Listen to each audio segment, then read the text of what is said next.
Thanks for the technology problems. Let's talk about advanced technology. Welcome, and thank you, Melissa, for the extended introduction. As you heard today, we're going to summarize recent research from FinRegLab and professors Laura Blattner and Jann Spiess at the Graduate School of Business at Stanford. This session is about what we did and what we found. We're joined today by two distinguished respondents who have helped start conversation. The first is Patrick Hall, principal scientist at B&H AI, which is a boutique law firm helping folks implement responsibly new technologies. We're also joined by John Morgan, managing vice president of Capital One, where he's the assistant chief model risk officer and head of model risk technology. We're focused today on a central question around the use of machine learning models to extend consumer credit. Thank you, Laura. Our purpose is to explore whether these machine learning underwriting models can be made sufficiently transparent to use in a high-stakes situation. For our research, transparent enough has a specific meaning. It means you can essentially answer three questions. Why was a particular loan applicant rejected? Why does the model have different behavior for different groups of people? And finally, what factors drive changes or deterioration in model performance? These questions align with important technology debates and important policy debates about the use of machine learning. With respect to technology, much of the last 10 years in the data science world has reflected an intense focus on trying to find ways to make machine learning models more transparent. Can they help, can the techniques that have been developed in that time help lenders and other users of complex models understand individual decisions and generally describe model behavior? Now, for us, we're trying to focus on sort of the big question, which is whether those techniques can be used and trusted in sensitive applications. That brings us to the three policy questions. The questions I began with, the sort of general purpose questions, neatly align with existing law and regulation that any lender has to meet, whether or not they choose to use a machine learning model to make credit decisions, or how much complexity they do choose to enable if they are in a machine learning platform. The first question, why was a particular applicant rejected, aligns with requirements around adverse action notices. The second, why are some groups treated differently by model predictions, aligns with the general framework of fair lending laws, and in particular hits on questions around disparate impact management. And the third, what factors might cause deterioration in model performance, aligns with bank expectations around model risk management. Our work today and the recent report we put out focuses on the two consumer protection requirements, that is the first two adverse action requirements and disparate impact. So let's talk a little bit about what we did. FinRegLab and the team from Stanford identified a set of companies that have used the explainability techniques to create products for lenders and other users of AI models to understand, explain, and manage those models. To facilitate a sort of cross-cutting, consistent comparison on how those products work, how good the explanations are, we started by developing a set of underwriting models, all using machine learning techniques, enabling different levels of complexity. Some of the models are simpler models, have roughly 40 features. On the other end of the spectrum, our neural net, our XGBoost model, are looking at something like 600 features. You'll hear in this sort of presentation of results that we're very interested in the trade-offs between complexity and simplicity when it comes to choosing the right tool and interpreting their outputs. I'm going to spend a minute to really unpack the mechanics here of an underwriting decision. I think it'll help our sort of broad audience understand what follows. So in the first oval on the top of the screen, you see a very basic schematic for an underwriting decision. We start on the left with information about the applicant. What does their financial behavior look like? Have they had loans in the past? Have they repaid them? Have they gone through a bankruptcy? Are they late payment? Do they have a late payment history? All of that information goes into an underwriting model. That's the darker box in the middle. It could be a logistic regression. It could be a machine learning model. Lenders use those models to create a prediction of the likelihood of that person's being able to fill the terms of the loan, or to predict whether they're likely to default. So the output is a percentage default prediction or a credit score. This happens regardless of the kind of model that sits in the middle of that process. But when a lender chooses to use a machine learning model, there are new questions about what goes on in that step. Almost by definition, a machine learning model is using relationships between the input data that a human didn't derive. And that's where these questions about transparency come in. To really understand the relationship between the input data and the score, we need to understand and be able to describe what goes on in that machine learning underwriting model. That brings us to the second process, the second oval on the bottom of the page. Here, our research is really focused on a second set of tools, post hoc explainability tools, that can be applied to the model to help us understand and describe what's going on, what the relationship between the input data and the credit score or estimated default are. So somewhere in the audience, someone is thinking, okay, I see it. In the top line, you have a problem. You have a model that is complicated. It's not built by a human, and you're not quite sure you can understand it. So you're going to solve that problem with a second complicated thing that you may also not be able to understand. And that's what we're working on. You'll see that our post hoc explainability tool has its own outputs. And lenders, their regulators, and other stakeholders are still trying to figure out how to assess whether those outputs are usable. Do they accurately describe what goes on in the black box model? And can they be used to manage models in compliance with the law? So you're asking yourself, one complex thing that you can't explain, a second complex thing you may also not be able to explain. How's that working for you? Well, let's jump in and tell you a little bit about what we found. So if you take one thing away from today's hour, it should be this idea of the key findings of this report. So I would say, if you're wondering if these tools that PR just sketched out in the last slide are ready for prime time and consumer credit, we would tell you that you should be cautiously optimistic.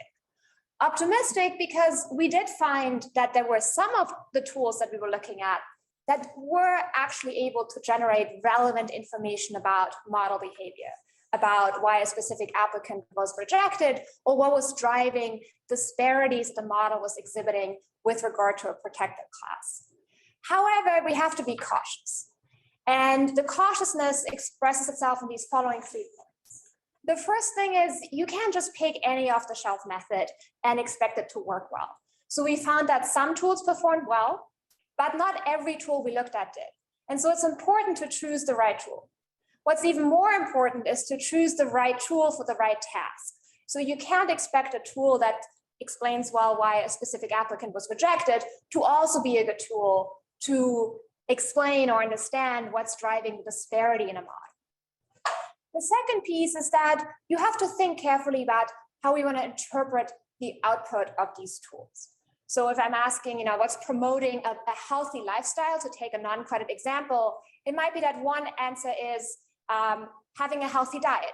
Another answer is getting a lot of sleep. And a third answer might be getting a lot of exercise. These might all be important characteristics of what's promoting a healthy lifestyle, but probably one of them on its own is not enough to really change my life towards a healthier lifestyle. But changing one might well imply I'm also changing another thing. So if I'm getting more exercise, I might also end up sleeping better and more. So again, it's important to interpret the output of these tools in light of the correlations or interdependencies in the model. And then, of course, a related source of caution is that if we want to actually affect outcomes and change behavior, it might not be enough to simply look at a very sparse explanation or characterization of model behavior. So let's dive right into the first area of consumer protection that we looked at part of this report. This is this consumer disclosure requirement embedded in adverse action notice requirements. So what we asked the participating companies to do were two things. So first, we gave them a bunch of applicants who were rejected by our underwriting models. And we said, please give us 4 principal drivers of that rejection. And then in the second piece, we asked the companies, okay, well, tell us what these applicants might feasibly be able to do to be accepted by the underwriting model in a span of 12 months. The first characteristic of these tools that we want to evaluate is what's called fidelity. By fidelity, we simply mean, does the response or does the tool actually capture some of the key behavior of the model that is responsible for the output? In this case, a rejection of an applicant. And so we designed 2 tests to look at this fidelity property. The first test is a nearest neighbor test. So intuitively, what's going on here is the following. Let's assume we have a rejected applicant, and we were given 4 principal reasons why this applicant was rejected by the model. We then look at our data set and try to find that rejected applicant what's called a nearest neighbor. So someone who looks as identical as possible on those 4 reasons for rejection. And then we ask, did the model also reject this nearest neighbor? Because if truly only those 4 aspects of the model mattered for a rejection, then we should find that all of those nearest neighbors are also rejected by the model. That would be high fidelity of a tool. If it's not the case, we'd have to conclude that something else about the model also mattered. The second test is a perturbation test. It's very intuitive. If you told me this person was rejected because they had too many collections on their report, or they had too many inquiries on their report, then what I can do is I can change those things for that applicant in the data. I can pretend that they didn't have as many collections or as many inquiries, and I can see if the model now predicts a significantly lower probability of default, which would correspond to a high fidelity tool. Overall, we found that there were 2 clusters of tools. So a cluster of tools that performed relatively well and a cluster of tools that didn't perform so well. I should say that there's no ground truth in this experiment. So all the statements should be interpreted as relative performance statements.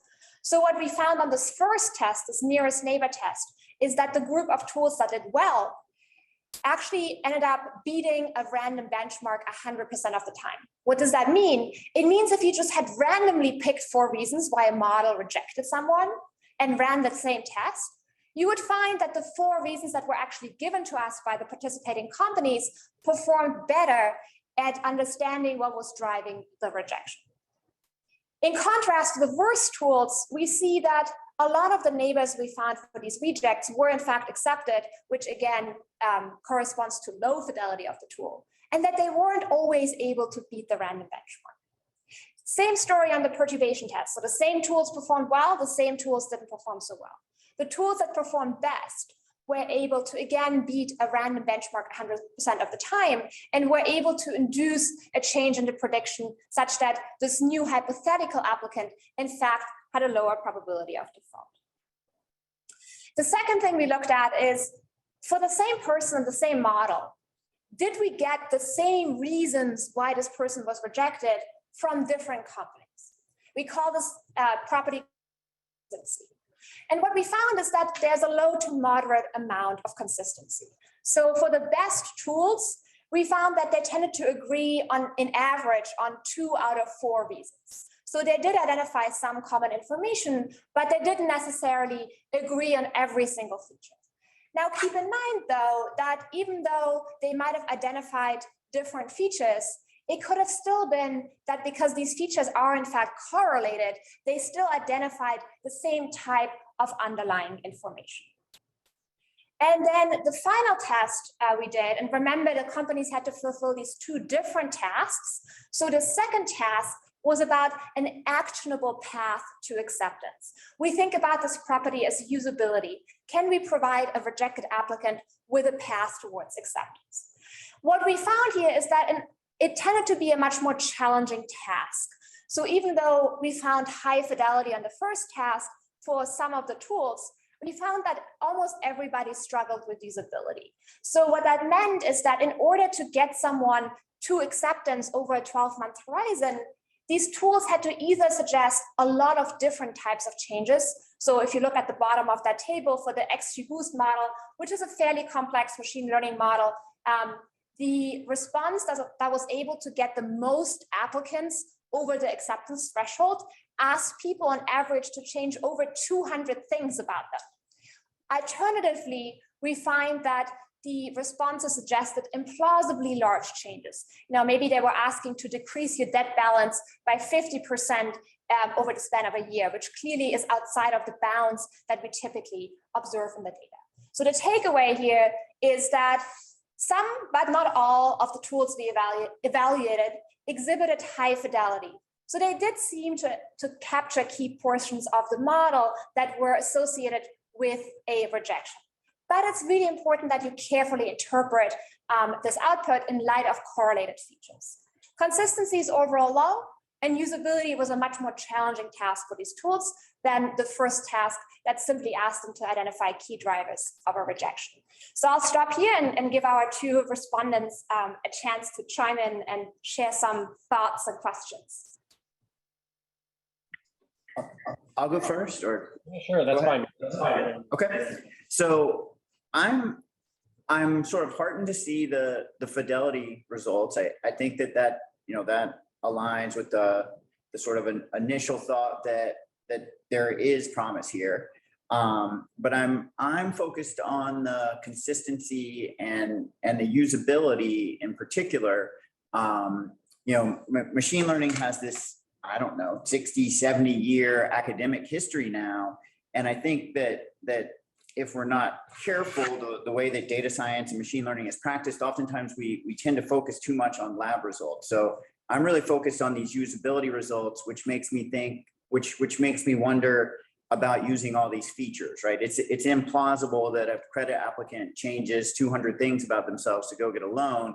And so I wonder if this mindset of using all these different features, I just wonder how that will play out in the future. I think that's one of my biggest takeaways from this sort of first batch of results, and I'll let the other panelists chime in. Thanks. Hey, yeah, thank you. Sorry, I'm getting a little echo, so I'll try to help that on my side. First of all, I thought it was a great paper. I enjoyed reading it. I liked both the methodology and the way you designed, the analysis and how you reported on it. So I was looking at particular, and I figured I would just jump right in, given I expect I have somewhat limited time to ask questions. So I kind of jump right into the question the biggest question I had, which was the figure about on usability, a consumer needing to change upward of, say, 200 and some factors to reach the acceptance threshold. Now, extrapolating from my experience, many of the features in credit bureau data are highly, highly correlated. And while there might be 300 features, there might only be a dozen distinct concepts. Concepts like revolving debt balance, payments, open to buy or credit line available. So to what extent is that experience, can I make an analogy to your result here? With the 200 plus variables, how many of them are the kind where I've actually just changed one thing, I've actually changed 50 of them? Kind of curious about the grouping and correlation analysis that went into those. Great, thank you so much, John. And it's a very important question, and one I'm just going to reshare the slides here so everyone can see it. It's one, these findings have prompted a whole host of additional analysis we want to run, and better understanding exactly that question is at the very top of the list. So in terms of consistency and usability, I think a key question is 200 changing 200 things really changing 200 things? Or does it mean if I change 10 things, I will have effectively changed 200 things because all of these things are related in some way? And so that's very much at the top of the list of things that we want to look at going forward.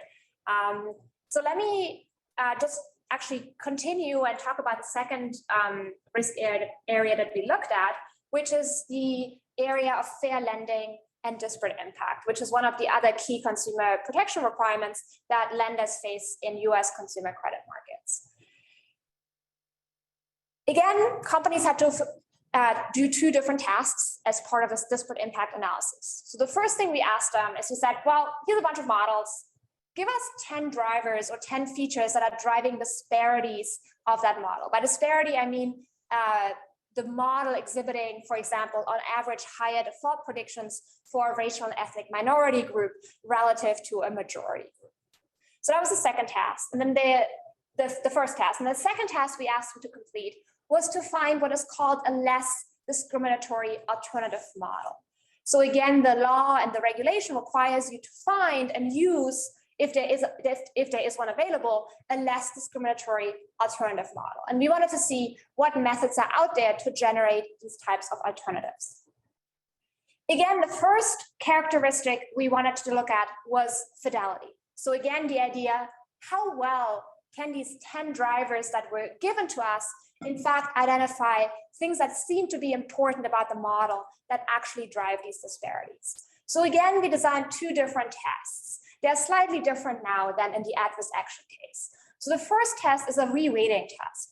So intuitively, often what's going on is that there might be features in the model where the minority group and the non-minority group exhibit a very different distribution. So for example, it might be that the number of collections in credit report data tends to be higher on average for the minority group. And this might be one of the things that was identified as a driver of this disparity. So what we would do in that case, we would say, well, let's fix that. Let's generate a new data set that has the same distribution of the number of collections for both the minority and the non-minority group. And then let's recompute these metrics of disparity and see if we have improved them. The second test is very similar to the adverse action notice case, where again, it's a perturbation test. If a company said, the reason your model is exhibiting disparities, it's because of collections and inquiries, we would, for every minority applicant in the data, again, generate a new data set that reduced the number of collections and reduced the number of inquiries. Again, we would recompute the disparity metric and see by how much it improved. And high fidelity would correspond to, on the reweighting test, a large drop in disparity. And again, on the perturbation test, a large drop in disparity. We again find a clustering of performance. And I should say that the tools that were being used in this test look very different than the tools that were being used in the adverse action notice case, highlighting the fact that matching the tool to the task is a really important part of running this analysis. So for the reweighting test, we found that the best tools were actually able to reduce disparities quite dramatically. So we've shown you here the AIR metric, which is a common way of measuring disparities, and it dropped by 33 percentage points. And again, we have this random benchmark where we say, how much better does it do relative to a scenario where we had just randomly picked 10 features of the model as our drivers. And we see that these best tools are able to beat that random selection again 100% of the time. In contrast, the worst tools don't do so great. They induce much smaller changes in disparities, and they're not able to beat the random benchmark. The perturbation test again confirms those findings. So the same tools do well, the same tools don't do so well. The same tools on the perturbation test, again, they can beat the random benchmark 100% of the time. In contrast, the worst tools really struggle to beat the random benchmark. They also struggle to even induce any improvement in the disparity of the model, suggesting that maybe we hadn't really picked up on the correct drivers of disparities. The consistency results are remarkably similar to adverse action notices, in the sense that, again, we find moderate low consistency across responses. So if we look at two companies giving us 10 drivers of disparities, maybe they have 4 to 5 drivers in common, and the remaining ones are different. Again, same questions that just came up with regards to adverse action notices. It might be that they're still identifying similar information. It just expresses itself in slightly different features that they actually pick. In general, we find that the tools that don't perform so well on fidelity tend to have almost no drivers in common with the well-performing tools. So they simply seem to be picking up very different information about the model. Now let's dive into the final second task. So remember, so far we've asked, can we understand why the model is exhibiting disparities? Now we want to ask, can we come up with a better model? Can we come up with a model that's less discriminatory? And of course, the two key considerations in that search are predictive performance, which I'm showing you here on the y-axis expressed by the AUC metric. So remember, higher AUC means more predictive performance. So being further up on the y-axis is better. And the second consideration, of course, is disparity. So I'm again showing you this air metric here. So being further on the right on the x-axis is better. It means more fairness or less disparity. And so what we did is think about starting at the line at the very top left point on that solid line. Think of this as our baseline underwriting model that we'd started out with. And what we asked the companies to do is to sketch out alternatives to that top left point. And you see that the top left point corresponds to a lot of predictive performance, but also to a lot of disparity. So what we wanted to do is we wanted to move further to the right. We wanted to see if there's a possibility of having a model with less disparity. And then, of course, we want to ask, at what cost to predictive performance does that more disparity come? A couple of methods. Let me try and unpack this graph a little bit for you. So we have three methods that use some form of automated approach. These three methods are represented by the solid line, by the dotted line, and by the series of X symbols. So all of these three models or approaches, what they have in common is they sketch out a menu of models. So think of each point on this line as corresponding to a different underwriting model you could in principle use. And what these three methods sketch out very nicely is think of it as an efficient frontier or an efficient menu of models that feature different disparity and performance metrics. And one thing I should say is that among these three automated tools or approaches, not one always outperformed the other. So in this specific figure, it looks a little bit like the dotted line approach is best, but if you use different metrics or different underwriting models, they kind of trade off who's at the top of that in terms of performance and in terms of trading off that efficient frontier. In contrast, there were three other methods that didn't perform so well. These are characterized by the circle, the square, and the diamond. In fact, it's really hard to see the circle and the square because they're right on top of the starting point. What that means is that these methods weren't really able to identify any improvement in either disparity or performance. In contrast, we find that the diamond method, in fact, didn't do anything to disparity, but reduced predictive performance. And what characterizes these methods is, I would say, they're more traditional approaches to this problem, where they identified first a set of features that might be driving disparities, and then to omit them from the model in the hope that this would produce fewer or less disparities for the model. What we find is that the automated approaches vastly outperformed these more traditional approaches. But again, remember that among the automated approaches, not one single approach was best. And something that we did in the report, and I won't have time to present today, but one thing that should also give you additional optimism about these tools is that when we looked how well they generalized to a new data set that the models had never seen before, we found that this menu of alternative models generalized very well to that new environment. So with that, I'll turn over to our two respondents, Jann and Patrick. Take it away. I'll go first again, I guess. So a couple points that kind of hit me on my first read. That initial table of disparity results is eye-opening, and and I think it also is aligned with my comments about the 200 features or the 600 features. So the disparity that's detected in these models, which is not great before the remediation tactics that we just saw were applied. Again, that comes from the data, that comes from the design. And so some of these comments I'm making really shouldn't be thought of as comments necessarily about the tools that are being evaluated, but more so about the data. And so what I saw from that first table of disparity metrics is if you just take a bunch of credit data and dump it into a black box, you're not going to be making objective decisions. Those decisions are going to be colored by lots and lots of historical and institutional and probably other types of biases. So that was sort of point one. Point two was that, usability looks better here, and that's great. But I think, and I'm not a lawyer, I should have said this to start with, I do work at a law firm, but I'm not a lawyer. I think when we're looking at these remediation tactics, that's a place where people can get in trouble or have big questions about traditional non-discrimination law. And some of these remediation tactics are using protected feature information to correct the models, or are using some, correlated to protected features or something like this. And that gets close to what's known as disparate treatment, which could be problematic. So I think that there's some interesting policy aspects of this as well.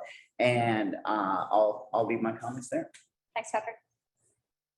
Yeah, sure. Thanks. And I think there's significant overlap between my question here and the comments of Patrick that just happened.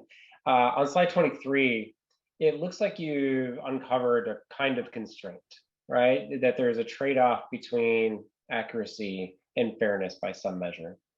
So my question is really a meta level one, which is, to what extent do you believe, based on all of the research that you've done so far, that this efficient frontier is a property of the process by which the models are trained, meaning how the data is selected, how the models are trained, how we evaluate them, and then what we can do in return?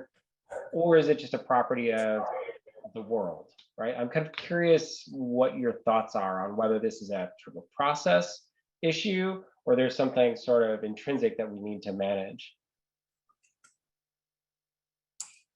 Yeah, let me take a minute to respond, and then I think we'll be opening up for Q&A. And I see the Q&A has already been populating with questions, which is great. I want to start with Patrick's comment, and I just want to give a shout out that not all these automated methods that you see on this graph, in fact, used protected class information explicitly in the approaches.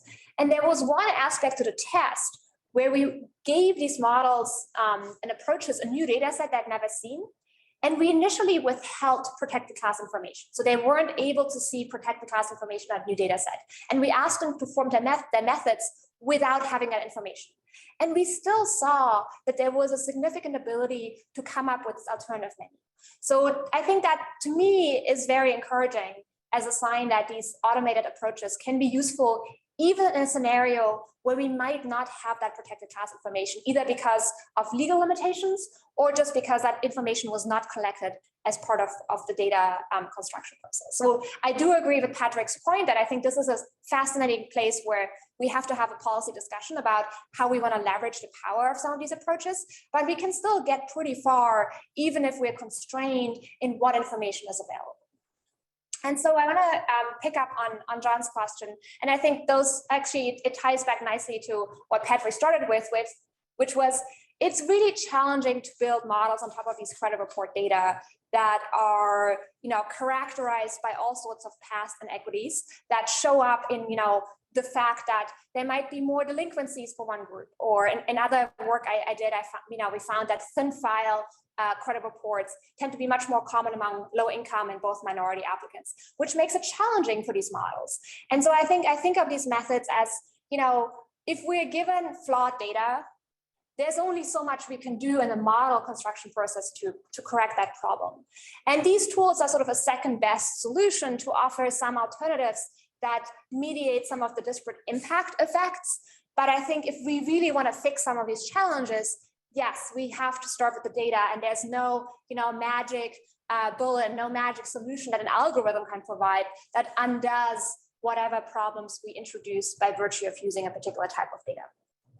One thing I'll just call out that I noticed, and maybe I may be extrapolating too strongly from a comment in the paper, but I thought I saw somewhere in the paper also that even when you identified a feature in the model that was causing or a driver of unfairness, if you dropped that feature from the model, you actually made the model less fair as a result. Right. So these other approaches that you see on the graph, don't seem to do, I think what's true to say is that they don't lead to a large improvement in disparity, and they always come at a high cost of performance. So it just seems a very inefficient solution because we don't gain much in terms of fairness. Sometimes, in some cases, might make it even worse. And we almost always see a pretty big drop in predictive performance. We have a question from the floor, which I'll pose to Laura. I invite others to use the chat and Q&A function to send in your thoughts and curiosities. So it's another model development question about how we prepared models for use in the study. Did the research look at the suitability of the features being scored in the models? For example, of the several hundred features that would have had to have been adjusted by the XGBoost model, do we know if the same model performance could have been maintained using fewer features?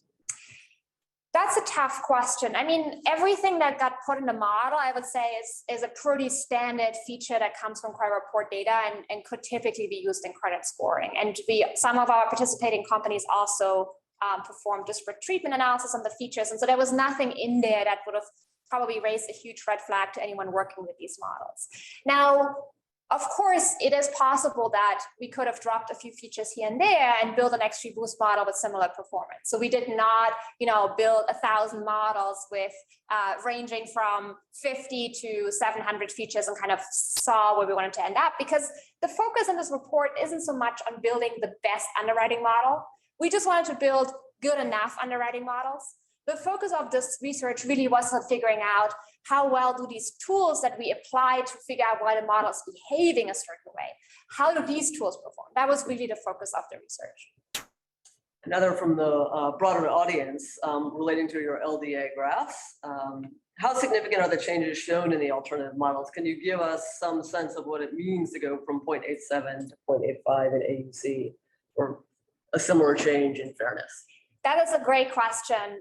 So in the report, we're trying to translate these numbers into how many more people are being accepted, how many people are being, incorrectly rejected or incorrectly accepted. And I think, it's in the sort of double-digit percentage point, which is pretty big. Of course, we'll leave it up to a specific lender to translate these AUC points into profitability or revenue. But I would say that the menu we're tracing out has quite a substantial variation in both acceptance rates as well as the rates of mistakes we are making when we adopt these different types of models. Right. Yeah. So one thing that I was impressed by was the attempts that you made to see if this holds up in new data sets, right? It's one thing to have good results in training. It's much different to have good results in holdout data, and then even more so in the real world. So I think it would be helpful if you would just spend 30 seconds talking about, like, did that hold out in that deployment set? And it seemed like it did, right? It did, yeah. I was actually very surprised by that. So we deliberately built a new data set that had different composition of minority and majority applicants, different time periods, different geographies. And in general, I was pretty impressed by how well these improvements generalized. So it was not that, the disparity improvement in one data set just completely broke down in another setting. We found that whatever the model had picked up on, it was able to transport and continue exhibiting as improved performance in terms of disparity on the new data set. Just to make sure I understand, with respect to the new data set, are you saying that you constructed that sample using some protected characteristics to ensure that you actually had a different mix of those characteristics from the model training sample? I was wondering how you went about constructing a truly different sample. Yeah, we did oversample based on protected class information just to make sure that we would have a challenge for these models that they, because one of the worries always that some of these disparate impact metrics are very specific to the distribution, to the number of minority applicants, say, in a specific setting. And so there's always this worry that if you go to a different setting, your marketing campaign suddenly encouraged a lot of minority applicants to apply. What does that mean for your disparate impact or fairness metrics? And so we deliberately wanted to see how well it held up in a different environment. If I may, let's roll up a little bit and go back to the concept I sketched in the foundation. We were looking at these tools across a set of models that vary from more simpler sort of machine learning models to more complex. Can you sort of speak to sort of results across both risk areas? Do we see any difference in how well the tools work, how good the information is across, a simple model to a more complex, even a deep learning model? So I would say it's encouraging to see that in both the most, let's call them more simple and the more complex models, there were tools that were able to pick up seemingly on the correct information. Now, for simple models, what we found, it didn't really matter what diagnostic tool you used. So most tools really performed pretty well. For the more complex machine learning models, you saw more of this variation in performance. So you saw these two clusters of one set of tools performing pretty well and another not so well. So I would say there are good tools out there for all types of models, but for the more complex or machine learning models, it matters more that you pick the right tool for the job. If I may, let's direct our attention back to adverse action notices. We've gotten a couple of questions around the methodology for this plausible path analysis, in part because that's a step beyond where the law currently is and what lenders are currently doing. What kind of methodologies did the companies use to produce that information, and what kind of parameters did the research team set for them? Absolutely. So as I say, this is a very challenging task. I'm also going to PR to look at the battery sign here and maybe procure as a charger so that we don't get disconnected. So what we did is we gave each participating company a lot of additional information about the data set. So we said things like, can this feature be changed in a 1 month horizon, a 2 months, 6 months, 12 month horizon? So we gave everyone the information about the mutability characteristics of these features. We also told them that it was possible to change this feature up or down or in both ways, right? Because sometimes the length of your credit history can only go up. It can't really go down. So we gave that information to the companies. We also gave them some information about the typical changes observed in the data. So what is a typical 12 months change in credit utilization? And then what these companies did is they took these constraints and they basically solved the following problem. What is a small number of changes that a given applicant can do that satisfy these feasibility constraints? So I can't change something, I can't pick a feature that cannot be changed over a 12-month horizon. So only look at things that can actually be changed. And then among these, figure out a combination that gets me across the approval threshold. And I would say there's sort of two approaches here. One is a little bit more manual. I would say like a trial and error approach. You know, you try different combinations, you see if the model prediction changes enough. If it doesn't, you try again. And then there are more disciplined algorithmic approaches that think about counterfactual explanations. So these are tools that are deliberately designed to solve the search for the best combination of things that the applicant could change, subject to a bunch of constraints that get us over the approval threshold.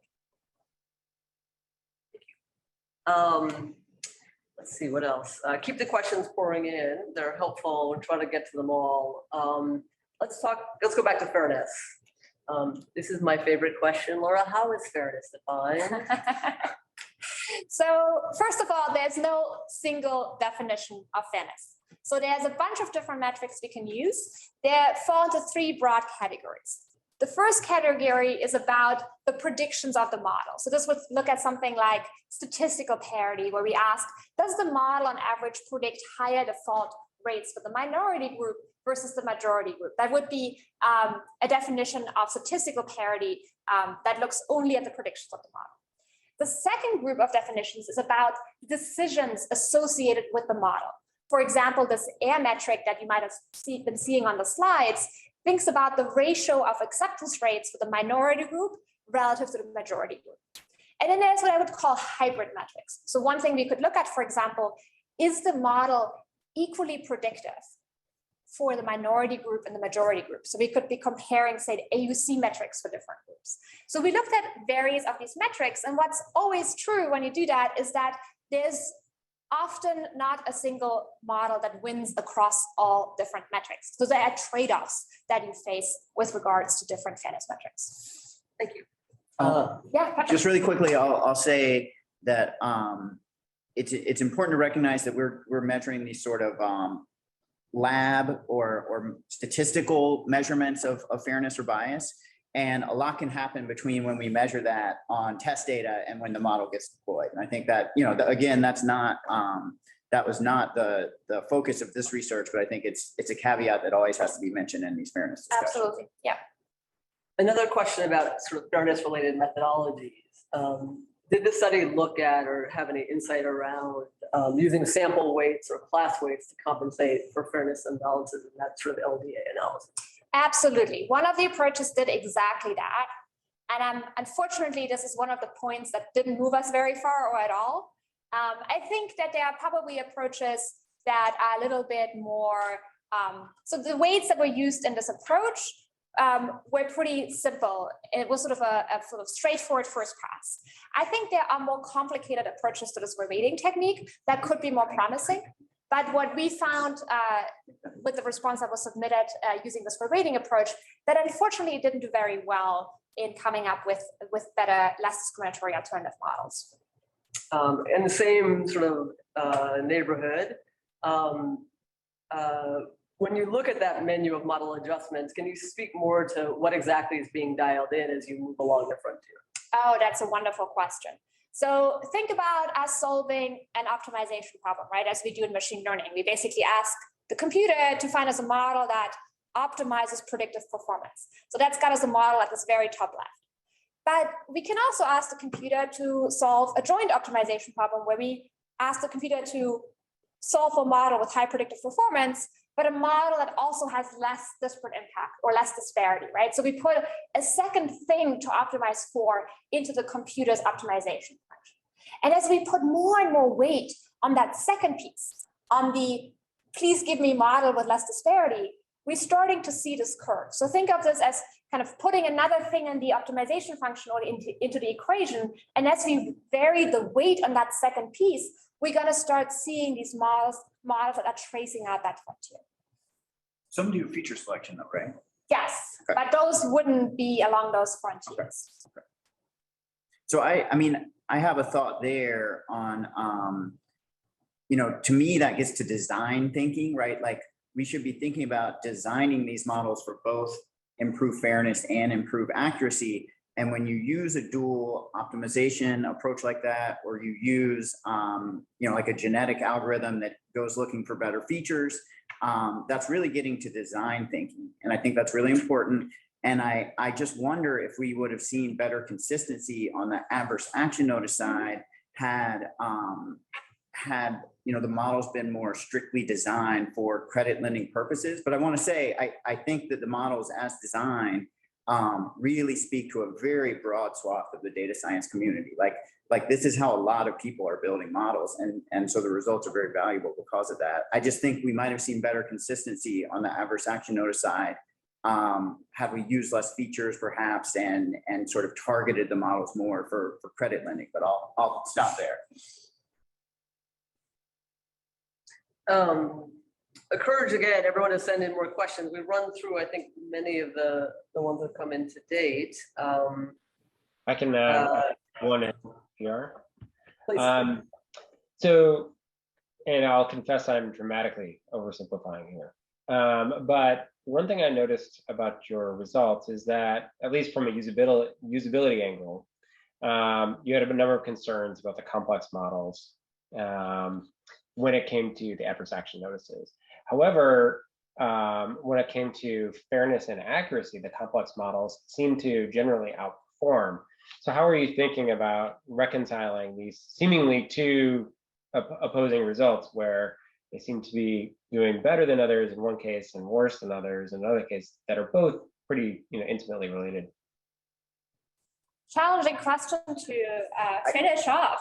I have a little thing that I say that Yeah. it's not scientific here, but it is proven out in my experience. And so when we're looking at model assessment, it's just that fairness is not transparency and transparency is not fairness. They're just different phenomena, right? A model can be highly transparent and completely unfair. And a model can, according to some of these results and other results I've seen, can be pretty fair without being, technically transparent. Now, I want to be very clear.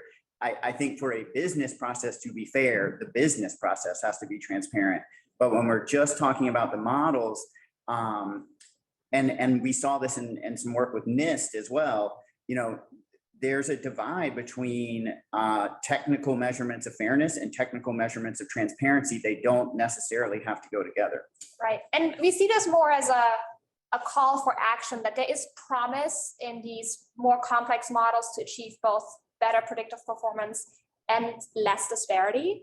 And so it sort of adds to this impetus of this work we're doing, that we also have to figure out if and how we can change, solve these transparency challenges associated with these more complex models, which might be through a combination of ex-ante model design or this post hoc explainability that we're looking at this I report? think you need both. To be honest, I think you'll need both. I think you'll need both.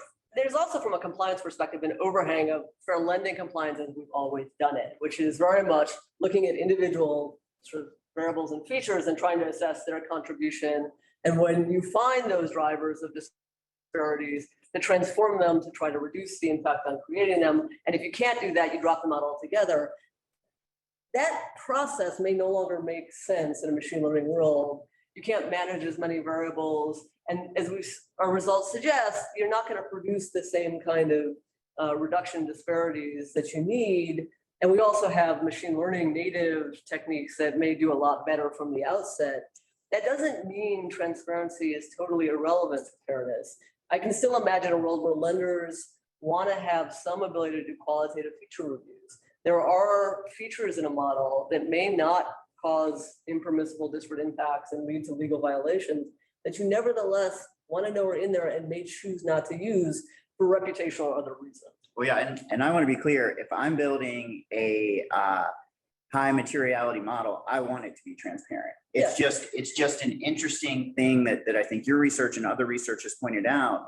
And I think it's a mistake sometimes I see in the practitioner community. It's, because we use Shapley values, because we use logistic regression, this model is good, this model is fair. No, that's not true. What transparency allows you to do is take a second step and make a human judgment call about those things, which I think is really, that's the important part that maybe went unsaid in my original comments, is that transparency enables us to make these kinds of important kind of human judgment calls about the model. And on a policy side, I would go even further, that it's the people who make judgments, we really have to think about how we define who they are, yes, what backgrounds they represent, both from a sort of professional expertise perspective, as well as a broader sort of experiential and viewpoint perspective. And will take us to the policy side. John, do you want to weigh in on you? Sure, I'll just add, yeah, I agree that I think it's very important, just like Patrick said, to distinguish what we're measuring, to the extent that they're, incompatible. And when I think about it, perhaps maybe a little too abstractly, when I think about this potential disconnect between adverse action notice conclusions and fairness conclusions, adverse action notices are a function of the model. Right? You run a function on the model to determine what the appropriate adverse action is, and you don't actually need the data. The data has already been sort of encoded into the model. Whereas in fairness, you actually still need additional data to determine, as well as the function of the model. And so it's certainly distinct processes to get there. And to the last point, maybe about transparency. Yeah, I mean, I think the thing that has become fairly clear as machine learning models have become more common is not that machine learning models are somehow dramatically more opaque than the prior generation models. I think it was actually that the prior generation models were misleadingly transparent. In other words, they were not transparent. A 40 variable logistic regression with correlated features is not a transparent model. It might give the appearance of that, but I think that that's a misleading level of complexity. And I think machine learning models have actually laid that bare for us. Great. I want to shift gears a little bit back to methodology for producing an explanation. Have a multi-part question for folks to weigh in. I'll start with you, Laura. The study is focused on feature-based explanations. Are there other approaches that are out there that are interesting? And what, if anything, do we learn about SHAP-based approaches, particularly on adverse action? What kind of choices are relevant there to producing better results rather than worse ones? Great question.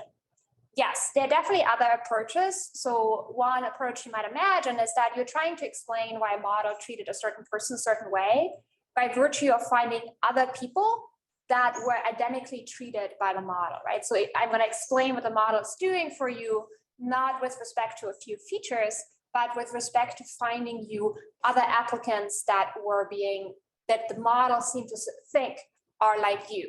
Of course, the challenge with those approaches is that we then really don't know why the model thought that these other applicants were like you, which brings us kind of back to the approaches we were looking at in this report, which are really thinking about what aspects or features of the model matter for a specific model behavior.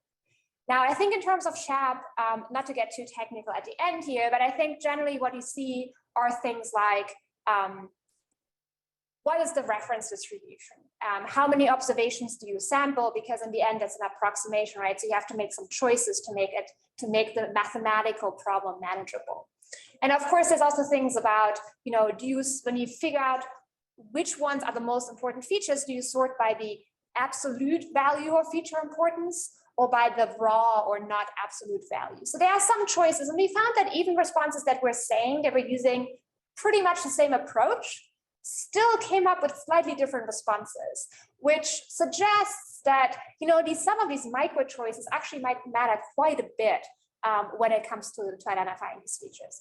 I do want to be mindful of time. How are we doing, PR? We've got about 5 minutes, I believe. Right. I'll just chime in that in my experience, those very sort of delicate hyperparameter tweaks that you might make to your explainability tools are very important. And that was something that I liked about the paper too. It started off by saying you have to be very careful when using and interpreting these tools, which I think is very much true. Let's see, I'm gonna bring us back to something we probably should have covered in the start, and by we, I mean me in the foundational setting. It might be good just to level set for our audience and what kind of data we use. Absolutely. Sorry, we were deep in the research, so we should move back and tell you a little bit more about how this all was constructed. So all of this data comes from a data vendor or credit bureau. So it's traditional credit report data. So something that FICO would use to build their credit score. So this is things about how long have you had a credit report, the types of loan products you use, your credit repayment history, your usage or your balances on various credit products. So in line with common procedures, we did not use any personal identifiable information, of course. We also didn't put another credit score into our model. So our models don't have FICO or Vantage score in them because we wanted to build models from scratch, that we're using that credit report data. And so we did common feature cleaning and pre-processing steps that we validated with a set of banks and lenders who are building these models and who helped us make sure that our procedures and processes were representative of how they would approach this problem. Great, thank you. Any concluding thoughts or questions, Jann or Patrick? I think I'll just go back and highlight that, I know looking forward for sort of technical or policy research paths, I think one thing I would be excited to see is if just to bring up something that we discussed earlier, is if there is some more design thinking on the front end of the models about features, about monotonicity constraints and other, design attributes of the model, would we see better consistency with the adverse action notices? That's my main question that after reading this paper or the parts of it I've been able to read so far. Jann, what's the question you would recommend us to explore that we didn't touch on so far? What's open in your mind? So you made a statement earlier in your paper that rung true for me, and it was along the lines of the explainability tools that we use to understand these models are not an end in of themselves, but a means to an end. They're tools for a practitioner to inspect and manage a model that they've constructed or intend to use. Given that you've evaluated both a number of models and a number of tools in, pretty utilitarian context, right? Is this fair? Is this a good adverse action notice? I was curious if you have any inklings of what's next on the horizon. Clearly, SHAP-based tools seem to be outperforming the set that, generally that you selected. I'm wondering what you see as potential next steps in just enabling or better empowering the practitioner to understand more easily, to act more easily on the model to produce the outcome of interest. I do want to just say one thing, which I think I alluded to in the presentation, but the Shapley tools perform well for these adverse action notice requirements. But it's a very different beast to explain what drives disparities of a model. So what we found really mattered is that you combine two pieces of information: feature importance, but it didn't matter if you used Shapley or something else really. You could have also used permutation importance and it would have been perfectly fine. But the key was that you combine that information with the information about what features or aspects of the model are correlated or associated with protected class. So if you only looked at what features in the data are associated with protected class, that wasn't enough because you weren't incorporating information about feature importance. If you only looked at feature importance but ignored what was driving protected class or was associated with it, that wouldn't be enough. So in contrast to adverse action notices, where it was about sort of using kind of a fairly standard tool, explaining disparities actually really required becoming creative and combining these two pieces of information. And there, whether you use CHAP or permutation importance or something else was really very secondary. So I think that highlights to me that, the takeaway here is not we have to make, a specific software better. It's more coming back to this design thinking approach. It's like, and what you mentioned, John, which is very important, that, interpretability or transparency is kind of not an end in itself. I don't even know what it means to be interpretable or not interpretable, right? It's really, why do we need interpretability or transparency of a model? We need it because we're worried about something. We're worried about fairness, or we're worried about consumer disclosure. And so we really have to have that end goal in mind when we try to think about how to improve these tools, and sort of start with that end purpose and work backwards from there. Context. The tools have to get better at either allowing humans to inject context, or somehow, I'm not sure this is even possible, somehow recognizing context on their own. And that, like, when we tweak those little hyperparameters in the Shapley values about the reference data sets and how we build those and how many we sample, that we are affecting the context. And I think that's why those are so important. Right. So I think it's about getting context into the tools, which is very difficult. Yep. On that, thank you both to John and Patrick for joining us today and lobbing your best thoughts and questions at us. Thank you to